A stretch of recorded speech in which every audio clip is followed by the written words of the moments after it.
May tanong doon sa discuss ko kanina. Like, function of a specific organ is with limitation. Is it impairment? Naka-record? Disability? Handicap? Or sickness? Yun yung isang tanong. Then, severity of disease, of course, it's virulence. Letter A. That's number 3 question. Tapos, adaptation of primary health care. Tinanong ko to sa quiz.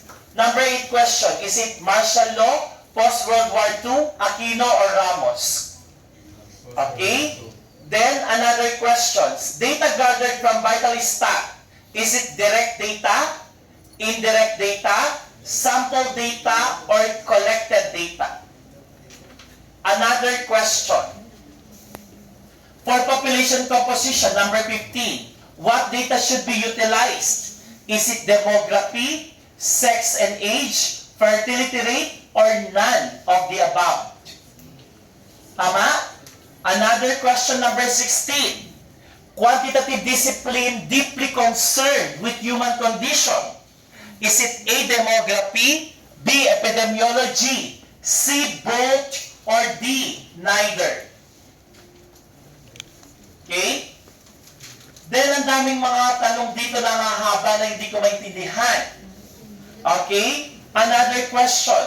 This scale of measurement is used to group person, objects, or places, or things into different classes. Parang wala sa PowerPoint, paki-check na lang to. Is it ordinal scale, nominal scale, interval scale, or ratio? Paki-check na lang yung meaning. Last 3 questions. Okay? Another.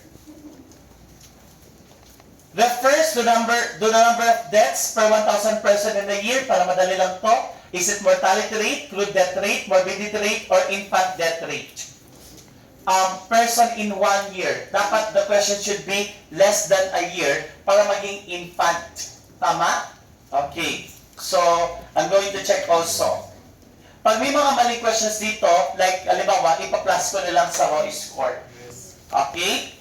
Next question, may tanong dito about yung sa computation, like mortality rate, fetal death rate, marami siya. Paki-memorize ang formula.